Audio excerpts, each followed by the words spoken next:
श्री गणेशाय नमः। दोस्तों, वीडियो शुरू करने से पहले वीडियो को लाइक कर दे और चैनल को सब्सक्राइब जरूर कर दे।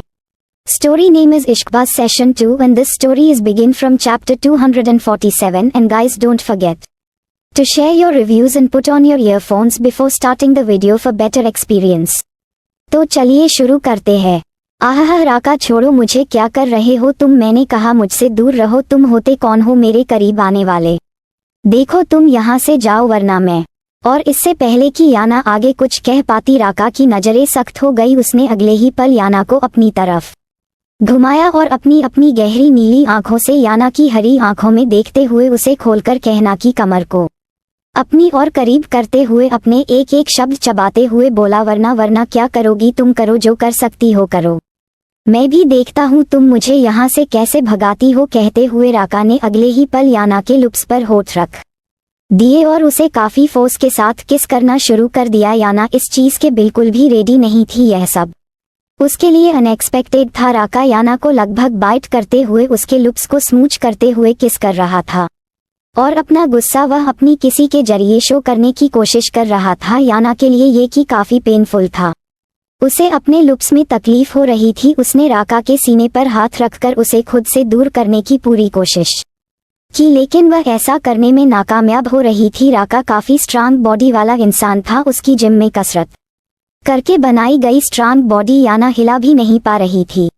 याना गुस्से में आकर अपने नाखूनों से रख के कंधे पर स्क्रैच कर रही थी। उसके शर्ट के ऊपर से ही वह लगभग उसकी पूरी बॉडी को नोचने की कोशिश कर रही थी, लेकिन राका को इससे कोई भी फर्क नहीं पड़ रहा था, बल्कि वह और भी ज्यादा वाइल्ड हो रहा था। राका ने अचानक याना को पकड़कर बाथरूम की दीवार के अगेन पुश कर दिया और उसके लिप्स को लगभग चबाते हुए अपनी की जारी रखी। अब याना हिल भी नहीं पा रही थी। राका ने धीरे से अपने हाथ जो कि याना की कमर पर थे ऊपर उसकी टी शर्ट के अंदर ले जाना शुरू कर दिए, जो महसूस कर याना को अपने तन बदन में एक सिहरन सी महसूस हुई। अब वह और भी तेजी के साथ राका से खुद को छुड़ाने की कोशिश कर रही थी, लेकिन वह जितनी कोशिश करती आई रहा था उतनी ही मजबूती से उसकी कमर को मसलते हुए अपने हाथों को ऊपर की तरफ काफी रफ तरीके से ले जा रहा था। और अगले ही पल याना की आंखों से आंसू बहने लगे, क्योंकि राका उसके सीने को काफी बुरी तरह मसल रहा था। अभी आना रोने की कोशिश कर रही थी, उसकी आंखों से आंसू बह रहे थे, लेकिन उसकी सीसकी उसके लिप्स से बाहर निकल ही नहीं पा रही थी। याना नहीं खुद को छुड़ाने की काफी कोशिश की, लेकिन जब उसे यह महसूस हुआ कि वह राका के हाथों से बच नहीं सकती, फाइनली उसने स्ट्रगल करना छोड़ दिया और रोते हुए राका को अपनी मनमानी करने दी। राका जो कि याना को काफी फोर्स के साथ किस कर रहा था, अचानक याना के लिप्स से निकल रहा खून का स्वाद उसे अपने मुंह में फील हुआ, जिसे महसूस कर अब रख अपने होश में आया। अब याना स्ट्रगल ना करता हुआ देखा। उसने धीरे से याना के लिप्स को छोड़ा और उसके गले और कॉलर बोन पर किस करना शुरू कर दिया। वह धीरे धीरे नीचे की तरफ आने लगा। इसका एक हाथ अभी भी याना के सीने को उसके कपड़ों के अंदर मसल रहा था। अब राका के लिप्स से आजाद होते ही आना लंबी लंबी सांस ले रही थी। उसकी आंखों से पहले ही झरझर आंसू बह रहे थे। अब वह लंबी लंबी सांस लेते हुए अपनी सांसों को काबू करने की कोशिश कर रही थी। और तभी राका जो कि आउट ऑफ कंट्रोल था, उसने अचानक ही याना की नाइट टी शर्ट को झटके से उसकी बदन से अलग कर दिया। अभी याना सिर्फ अपने अपर अंडरवियर में राका के सामने थी। राका उसके परफेक्ट उभार अपने सामने देखकर लगभग पूरी तरह पागल होने लगा था। अब वह याना के क्लीवेज पर किस करते हुए उसके उभारों को इनरवियर के ऊपर से ही चूम रहा था। उसके हाथ काफी रफ तरीके से याना की बॉडी पर चल रहे थे। याना राका को खुद से दूर करने की कोशिश नहीं की, लेकिन वह अचानक ही फूट फूट कर सिसक सीसक रोने लगी। और याना को अचानक इस तरह रोते हुए देख राका जो कि अब तक आउट ऑफ कंट्रोल हो चुका था, उसने झटके से अपनी नजर उठाकर याना के चेहरे की तरफ देखते हुए अपने दांत पीसते हुए कहा, शट अप, रोना बंद करो वरना मुझसे बुरा कोई नहीं होगा। मुझे तुम्हारे साथ मेकआउट करना है और तुम्हें इसके लिए तैयार होना होगा। मैंने तुम्हें पहले ही इसके बारे में बताया है, इतनी आसानी से भूल गई क्या? कहते हुए राका ने अचानक ही याना को अपनी गोद में उठा लिया और उसे बाथरूम की शेल्फ पर बिठाकर उसे हल्का सा दूर होते हुए अपनी शर्ट खोलकर फ्लोर पर गिरा देता है। राका ने एक झटके में अपनी पेंट भी रिमूव कर दी और अब वह याना के सामने अपनी शॉर्ट्स में था। उसने एक बार फिर याना के लिप्स पर किस करते हुए धीरे से अपने हाथों को पीछे ले जाकर उसकी ब्रैकेट स्ट्रिप खोल दी। याना जो कि रोते हुए राका की हरकतों को देख रही थी और अपने आप को हेल्पलेस फील कर रही थी, वह अचानक ही अपने सीने को अपने हाथों से करने की कोशिश करते हुए अपनी उम्मीद भरी नजरों से राका की तरफ देखने लगी। उसने शर्म से अपनी नजर झुका ली और सुबकते हुए बड़ी ही मासूमियत से उसने राका से कहा, राका प्लीज मेरे साथ ऐसा मत करो, मैं उस तरह की लड़की नहीं हूँ, प्लीज मैं इस बोझ के साथ जी नहीं पाऊंगी। मैंने कभी यह बॉडी सिर्फ अपने पार्टनर को देने का ख्वाब देखा था, लेकिन तुम इस तरह मेरे साथ जबरदस्ती करके मुझे गंदा नहीं कर सकते। अगर तुमने मेरे साथ ऐसा करने की कोशिश की तो आज स्वेर मैं मर जाऊंगी। कहते हुए याना फूट फूट कर हो रही थी और उसकी इन बातों को सुनकर राका को गुस्सा आ रहा था। उसने अगले ही पल याना के हाथों को उसके सीने से हटाकर उसकी कमर के पीछे कर दिया और अब वह उसे अपनी इंटेंस नजरों से देखते हुए अपने दांत पीसकर बोला, खबरदार आज कह दिया, दोबारा कहने की कोशिश मत करना वरना मुझसे बुरा कोई नहीं होगा। मैं जानता हूँ तुम उस तरह की लड़की नहीं हो, तो तुम्हें ये जानकर खुशी होगी कि मैं भी उस तरह का लड़का नहीं हूँ और अब तुम्हारा पार्टनर मैं ही हूँ, तो तुम्हें मेरे साथ ये सब करने में कोई प्रॉब्लम नहीं होनी चाहिए। तुम मेरी हो और तुम्हारे साथ ये करने का हक है मेरा। आई थिंक मैंने ये बातें तुम्हारे साथ पहले भी क्लियर कर दी है और अगर तुमने मुझे अपने करीब आने से रोका तो उसका खामियाजा तुम्हारी आंटी और तुम्हारे कजन को भुगतना होगा। इसीलिए चुपचाप रहो और मेरा साथ दो, समझी। बहुत दिन दिए थे मैंने तुम्हें खुद को रेडी करने के लिए, but now at this moment I can't control my self. I really need you understand. कहते हुए राका ने एक बार फिर उसके गले और कॉलर बोन पर किस करना शुरू कर दिया। इसके साथ ही उसके हाथ एक बार फिर याना की बॉडी पर चलने लगे। उसके टच के साथ है याना की बॉडी सिहरती जा रही थी, वह अंदर तक कांप रही थी। उसे इराक से सचमुच डर लग रहा था क्योंकि राका की आंखों में वह अपने लिए डिजायर देख रही थी, लेकिन तभी उसने थोड़ा घबराते हुए बड़ी हिम्मत बटोरकर राका को खुद से दूर किया और उसे गुस्से से घूरते हुए दांत पीसते हुए कहा, किस हक से तुम मेरे पार्टनर हो? उसे हक नहीं बोलते, उसे मिस्ट्रेस बोलते है। तुम मेरे साथ फोर्स कर रहे हो, मैंने तुम्हें ये हक नहीं दिया और तुम जबरदस्ती मुझे ये हक लेकर मेरा रेप कर रहे हो, जैसे उस दिन किया था मेरी बेहोशी में मेरा फायदा उठाकर। मुझे पता है अगर मैं तुम्हें मना किया तो तुम मेरे आंटी और कजिन को मार दोगे, इसलिए मैं चाह कर भी तुम्हें रोक नहीं सकती। तुम्हें मेरी बॉडी चाहिए, ठीक है, तुम ले लो। मुझे अपनी मिस्ट्रेस बनाना है, वह भी बना लो, मैं तुम्हें नहीं रोकूंगी। लेकिन एक बात याद रखना, मैं तुम्हें इसके लिए कभी माफ भी नहीं करूंगी। मुझसे लॉयल्टी या अपने लिए प्यार की उम्मीद मत करना, क्योंकि तुम जैसे इंसान से मैं कभी प्यार नहीं करूंगी। तुम मेरे सामने सिर्फ एक भूखे भेड़िए हो जिसे सिर्फ अपने सामने मांस का टुकड़ा नजर आ रहा है। तुम इंसान नहीं हो, जानवर हो। आई हेट यू और जिस दिन मुझे मौका मिलेगा मैं उस दिन खुद को मार दूंगी, सचमुच मार दूंगी। तुम देखना, और तुम इस चीज के लिए खुद को कभी माफ नहीं कर पाओगे। कहते हुए याना फुट फुट का रो रही थी और उसकी बातों को सुनकर राका खून खोलने लगा था। उसने अचानक ही याना के बालों को पीछे से मुट्ठी में भर लिया। आहा के साथ याना की सीसक निकल गई। You bloody how dare you. कहते हुए राका ने जैसे ही याना की आंखों में देखा, तभी याना अपनी खूबसूरत हरी आंखों में आंसू लिए राका की आंखों में आंखें डालकर दर्द से सीसकते हुए बोली, क्या हुआ? बुरा लग रहा है? क्यों लग रहा है? मैंने गलत भी क्या कहा? ये बात मैं भी बहुत अच्छे से जानती हूँ और तुम भी। तुम मेरे पार्टनर नहीं हो क्योंकि तुम मुझे प्यार नहीं करते, बल्कि मेरा इस्तेमाल करना चाहते हो, जैसे एक जानवर को सिर्फ मांस का टुकड़ा नजर आता है, उसे किसी भी कीमत पर खाना है, अपनी भूख मिटानी है, वैसे ही तुम्हें भी अपनी हवस की भूख मिटानी है। तुम एक लस्टफुल डेमन हो। काश तुमने कभी किसी से प्यार किया होता, काश तुम्हें कभी किसी लड़की से सच्ची मोहब्बत हुई होती, तब तुम्हें मेरे दर्द का एहसास होता कि बिना मोहब्बत किसी के साथ फोर्स करना कैसा होता है। तुम जैसे इंसान से कभी कोई प्यार कर ही नहीं सकता और मैं भी नहीं करूंगी। Because I hate you. तुम सिर्फ मेरे शरीर तक ही रह जाओगे, मेरे दिल तक नहीं पहुंचोगे, समझे तुम? कहते हुए याना की आंखों में राका के लिए नफरत नजर आ रही थी, जिसे देखकर राका की सर्द नीली आंखें अचानक ही कुछ इमोशन से घिर गई। राका की पकड़ अचानक ही याना के बालों से छूट गई और अब राका से दूर हुआ। उसने अचानक ही याना से नजर फेर ली क्योंकि याना अभी टॉपलेस उसके सामने बैठी थी। राका अचानक ही गुस्से से फ्लो पर गिरा हुआ अपना शर्ट उठाकर बिना याना की तरफ देख उसके मुंह पर मारते हुए बोला, मुझे तुम्हारा प्यार चाहिए भी नहीं और कोशिश करना कि मुझे कभी प्यार ना करो, क्योंकि यह मोहब्बत बहुत दर्द देती है। एक बात याद रखो, आज के बाद अगर तुम मुझे किसी और के साथ नजर आई तो मैं अगली बार खुद को नहीं रोकूंगा, क्योंकि मिस्ट्रेस ही सही लेकिन तुम मेरी हो। अगर किसी और के करीब जाने की कोशिश की तो सबसे पहले तुम्हारी जुबान काटूंगा और फिर तुम्हारा गला।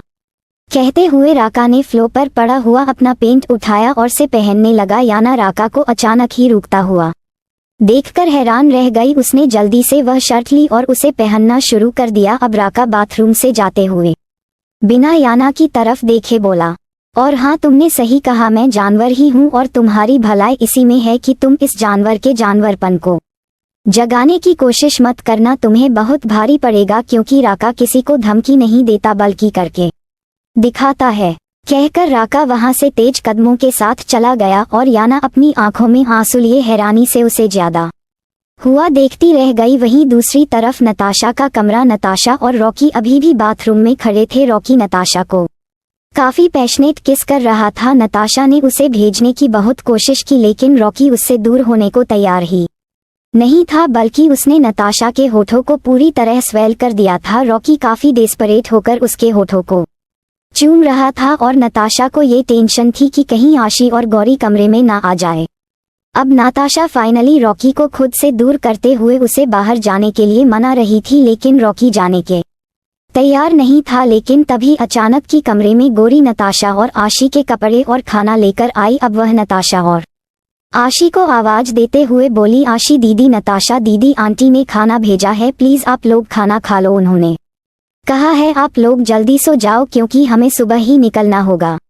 अब गौरी की आवाज सुनकर नताशा परेशान होते हुए रॉकी को डांटते हुए बोली, अरे बाप रे गौरी, अभी गई और तुम यही हो। ओह गॉड रॉकी, अब तुम कैसे जाओगे? अगर गौरी या किसी ने देख लिया तो बड़ी प्रॉब्लम हो जाएगी, प्लीज कुछ करो रॉकी। नताशा को परेशान देखकर रॉकी उसे कस के पीछे से हग करते हुए उसके गालों पर किस करते हुए बोला, रिलैक्स वाइफी, तुम इतना ओवर रिएक्ट क्यों कर रही हो? अरे हम दोनों हस्बैंड वाइफ है और इस वक्त तुम अपने हस्बैंड के साथ हो, तुम्हें इतना टेंशन लेने की जरूरत नहीं है। मुझे किसी से किस बात का डर, मैं जा सकता हूँ, कहकर रॉकी उसके गालों पर किस करके वहां से जाने लगा। और तभी नताशा उसे रोकते ही रह गई, लेकिन रॉकी तो रॉकी था, वह यूं ही बाथरूम से बाहर निकल गया।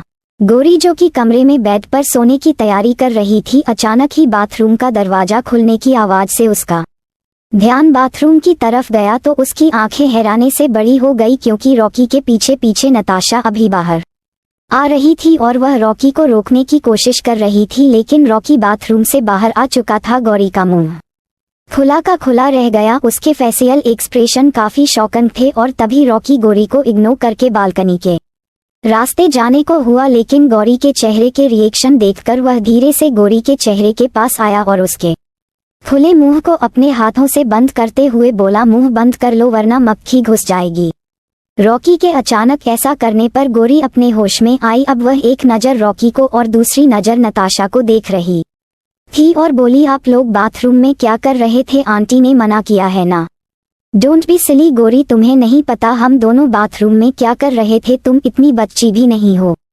खैर यह हम लोगों का सीक्रेट है, किसी को मत बताना, ठीक है? बदले में मैं तुम्हें एक अच्छा सा गिफ्ट लाकर दूंगा। ओके, इतना कहकर रॉकी मुस्कुराते हुए गौरी के बाल बिगाड़कर खिड़की के रास्ते वहां से चला गया। और रॉकी की बेशर्मी भरी बात सुनकर गौरी और नताशा दोनों शर्म से लाल होने लगे। अब गौरी की नजर नताशा पर थी और नताशा ने शर्म से अपनी नजर झुका रखी थी। उसे रॉकी की बेशर्मी पर गुस्सा भी आ रहा था और कहीं ना कहीं उसके मन में लड्डू भी फूट रहे थे। नताशा को शर्माते हुए देखकर गौरी अपनी जगह से उठकर नताशा के पास आई और चारों तरफ से नताशा को देखते हुए बोली, अच्छा हुआ मैं टाइम पर आ गई, वरना भैया के चेहरे के रिएक्शन देखकर तो लग रहा था कि वह शादी के बाद वाला काम आज ही कर लेते। कहते हुए गौरी के चेहरे पर शरारती मुस्कान थी और गौरी की बात सुनकर नताशा शर्माते हुए उसे कंधे पर मारते हुए बोली, चुप कर बेशर्म, ऐसे नहीं बोलते।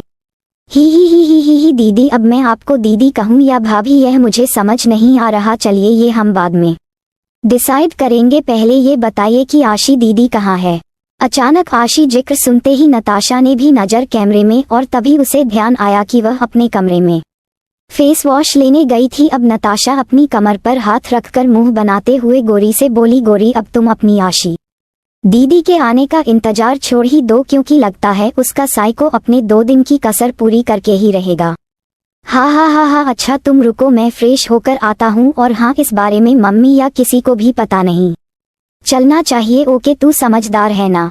हम समझदार तो मैं हूँ, और गिफ्ट मिलने के बाद और भी ज्यादा समझदार हो जाऊंगी। लेकिन दीदी याद रखना, आप लोगों की जेब इस बार मैं बहुत अच्छे से करवाऊंगी। आखिर इस बार मेरी दोनों दीदियों की शादी है और घर में सबसे छोटी साली होने के नाते मुझे बहुत सारे गिफ्ट चाहिए, खास तौर से जूता चुराई की रस्म में। अरे वाह गौरी, तुम तो ब्लैकमेलिंग पर उतर आई। वैसे अच्छा है, यह मौका सबको मिलता नहीं है। आशी की पहली शादी में तो मुझे भी नहीं मिला था। उसका खड़ूस साइको, उसने तो हमें कुछ दिया ही नहीं था। लेकिन तुम अपना हक मत छोड़ना, इस बार पूरा हिसाब बराबर करना, ठीक है? कहते हुए नताशा भी गौरी को पूरा चढ़ा रही थी।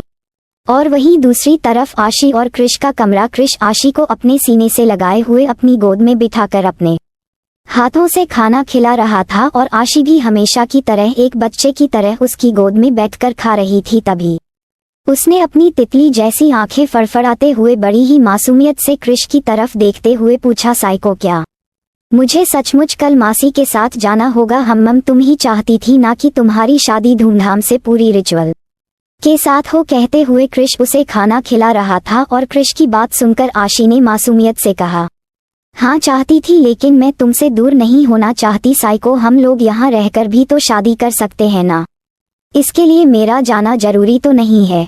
अब क्रिश आशी को खाना खिला चुका था। वह आशी के मुंह को टिश्यू पेपर से क्लीन करते हुए अपनी गोद में उठाकर बेड पर लेकर आया और उसे लिटाकर ब्लैंकेट से कवर करने लगा। उसने आशी की बात का कोई जवाब नहीं दिया था। अब उसने टेबल लैंप थोड़ा डीम कर दिया और आशी से दूर होने को हुआ। तभी आशी ने अचानक ही उसका हाथ पकड़ा और अपनी टिमटिमाते आंखों से उसे देखते हुए कहा, साइको तुम कहाँ जा रहे हो? प्लीज मुझे छोड़कर मत जाओ ना।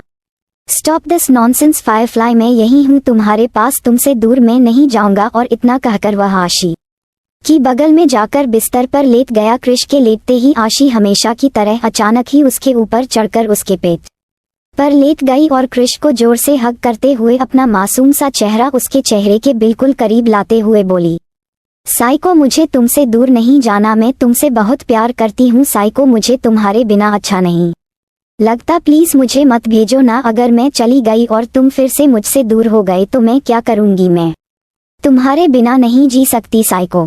और आशी की मासूमियत भरी बातें सुनकर क्रिश उसे अपने सीने से लगाते हुए अचानक ही अपनी एक उंगली उसके लिप्स पर रखकर उसके शब्दों को वही रोक देता है। अब वह अपनी नीली नजरों से उसकी गहरी काली आंखों में देखते हुए बोला, तो क्या तुम मुझसे शादी नहीं करना चाहती जैसा तुमने हमेशा से सपना देखा था? सोच लो, फिर तुम मेरे साथ डांस भी नहीं कर पाओगी, फिर बहुत सारी मेहंदी और मेकअप मैं तुम्हें वह भी नहीं करने दूंगा, फिर तुम खूबसूरत नहीं लगोगी और मैं तुम्हारी तारीफ नहीं करूंगा। अब क्रिश की इन बातों को सुनकर आशी की आंखों में अचानक ही एक अलग ही घबराहट थी। उसने जल्दी से अपना सर में झटकते हुए कहा, नहीं नहीं, मुझे सब करना है और तुम्हारे साथ डांस भी करना है साइको। इसका मतलब जब हम दोनों की शादी होगी तो तुम मेरे साथ डांस भी करोगे, सच्ची प्रॉमिस? कहते हुए आशी काफी एक्साइटेड थी और उसकी एक्साइटमेंट को देखकर क्रिश यूं ही बिना किसी एक्सप्रेशन उसके सर को अपने सीने से लगाते हुए बोला, उसके लिए शादी होना जरूरी है और शादी करने के लिए तुम्हें जाना जरूरी है। डॉन टवरी, तुम कहीं भी रहो, मैं तुम्हारे साथ रहूंगा हर जगह। अब सो जाओ, सुबह मैसेज सिंघानिया तुम्हें अपने साथ ले जाएगी, लेकिन हाँ प्रॉमिस मी कि तुम वहां जाकर ज्यादा शरारत नहीं करोगे, वरना डांस करना कैंसिल। और यह सुनकर आशी तुरंत घबरा गई। उसने क्रिश को रोकते हुए कहा, नहीं नहीं, मैं शरारत नहीं करूंगी, लेकिन प्रॉमिस कि तुम मेरे साथ डांस करोगे, ठीक है? कहते हुए आशी मुस्कुराकर क्रिश को जोर से हक करते हुए उसके लिप्स पर लाइट किस करते हुए बोली, साइको तुम बहुत अच्छे हो, बहुत बहुत अच्छे, I love you so much. अब आशी क्रिश के सीने पर कर रखे हुए अपने चेहरे पर प्यारी सी मुस्कान लिए अपनी शादी के ख्वाब सजाने लगी और क्रिश उसकी बातों को सुनकर मन ही मन मुस्कुरा रहा था। वह बड़े प्यार से आशी की पीठ को सहलाते हुए अपनी आंखें बंद किए हुए उसे अपने दिल के अंदर तक महसूस करने की कोशिश कर रहा था। और अगली सुबह घर के सभी लोग डाइनिंग हॉल में मौजूद थे। निकिता ने पहले ही सभी के लगेज पैक करवा दिए थे और अब डाइनिंग हॉल में सभी खाना खाते हुए ये डिसाइड कर रहे थे कि लड़की वालों के साइड कौन होगा और लड़के वालों की साइड कौन। समर कूदते हुए जल्दी से रॉकी और क्रिश के पास आते हुए बोला, भाई मैं तो लड़के वालों की साइड से रहूंगा, आखिर मेरे भाइयों की शादी है। अब गौरी उछलते हुए आशी और निकिता के पास आते हुए बोली, और मैं अपनी दीदियों के साइड रहूंगी, तभी तो मुझे जूता चुराई की रस्म में नेग मिलेगा। ये सुनकर आशी और नताशा हैरानी से गौरी को देखने लगे तो गौरी के चेहरे पर शरारती मुस्कान थी। ऐना जल्दी से नताशा और आशी के पास आते हुए बोली, लेकिन मेरा प्लान कुछ अलग है, इस बार मैं अपनी बहू नहीं बल्कि बेटियां लेने जा रही हूं, इसलिए मैं भी लड़कियों की साइड रहूंगी। और यह सुनकर राहुल भी कंफ्यूज था, लेकिन फाइनली उसने अपने बेटों का साइड लेते हुए कहा, अब मैं अपने बेटे को अकेला तो नहीं छोड़ सकता, इसलिए मैं अपने बेटों की साइड रहूंगा। तभी गौरी याना का हाथ पकड़कर अपनी तरफ लाते हुए बोली, याना दीदी भी हमारी साइड रहेगी। लेकिन अथर्व और रुद्र अपनी बहन और बेटी की साइड थे और अब नजारा कुछ ऐसा था कि सभी लड़कियां एक साइड हो गई थी, सिर्फ अथर्व और रुद्र को छोड़कर। ये देखकर निकिता अथर्व और रुद्र को लड़कों की साइड धकेलते हुए बोली, जब सारे लड़के उधर हैं तो तुम लोग भी उधर ही रहो, वैसे भी आज हल्दी और संगीत का कार्यक्रम है, उसमें लड़कों का कोई काम नहीं, इसीलिए हम सभी लड़कियां विला जाएंगे और वहां हल्दी और संगीत का कार्यक्रम करेंगे। तुम लोग यहाँ रहो, बारात वाले दिन जिसे भी आना होगा वह लड़की वालों की तरफ से पहले ही आ जाना। निकिता की बात सुनकर समर हैरानी से निकिता से बोला, आंटी मेहंदी और संगीत के कार्यक्रम में आप हमें नहीं बुलाओगे? ये तो हमारे साथ नाइंसाफी है। अरे हम लोगों को भी तो अंदर से बहुत तेज डांस आ रहा है, हम लोग अपना डांस कहाँ निकाले? और समर की अजीबोगरीब बात सुनकर निकिता ने उसके सर पर टपली मारते हुए कहा, अरे बदमाश, डांस आ रहा है तो तुम यही करो। मेहंदी और संगीत में सिर्फ लड़कियां मस्ती करती हैं, वहां पर लड़कों का आना माना होता है, समझे? इसलिए तुम सब यही रहोगे। अब मैं कुछ नहीं सुनना चाहती, लड़कियों तुम सब चलो मेरे साथ। कहते हुए निकिता आगे आगे जाने लगी और तभी आशी अपनी मासूम आंखों से क्रिश को देख रही थी, जो कि बिना कुछ बोले सबसे साइड अपने चेहरे पर बिना किसी एक्सप्रेशन लिए खड़ा था। आशी की आंखों में नमी आने लगी थी, वह उम्मीद भरी नजरों से क्रिश को देखते हुए धीरे से उसके पास गई और क्रिश उसकी आंखों में नमी देख चुका था। उसने एक ठंडी सांस लेकर आशी के चेहरे को अपने हाथों में थामते हुए, डोंट इवन ट्राई फायरफ्लाई और I won't let you go anywhere and this marriage won't happen. Krish की धमकी सुनकर आशी मुंह फुलाकर उसके सीने पर पंच मारते हुए बोली, तुम गंदे साइको, मैं जा रही हूँ तो तुम मुझसे प्यार से बात नहीं कर सकते? आज भी डांटना जरूरी है क्या? साइको, प्रॉमिस मी कि तुम जल्दी आओगे। और आशी की बात सुनकर क्रिश ने बस हाँ में सर हिला दिया। तभी निकिता आशी को इस तरह रोते हुए देखकर अपने चेहरे पर हल्की सी मुस्कान लाए बोली, अरे आशी, तुम तो ऐसे रो रही हो जैसे तुम हमेशा के लिए उससे अलग हो रही हो। अरे बेटा, सिर्फ कुछ घंटे की बात है, उसके बाद तो तुम्हें यही आना है। और निकिता की बात सुनकर आशी ने मासूमियत से निकिता की तरफ देखा, फिर उम्मीद भरी नजरों से क्रिश की तरफ देखते हुए बोली, miss you psycho, you miss Meena. अब आशी की आंखों में मायूसी देखकर क्रिश को भी अपने अंदर कुछ अजीब सा फील होने लगा था। उसने आशी के सर पर हाथ रखकर उसके बालों को सहलाते हुए हाँ में सर हिला दिया। अब जो अपना ख्याल रखना और हाँ अपना प्रॉमिस याद है ना, कोई शरारत नहीं।